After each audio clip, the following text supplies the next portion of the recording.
చక్కని సీతకి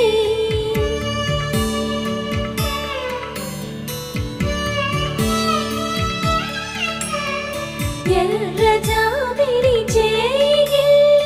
రాముడేడని అడుగుతుంటే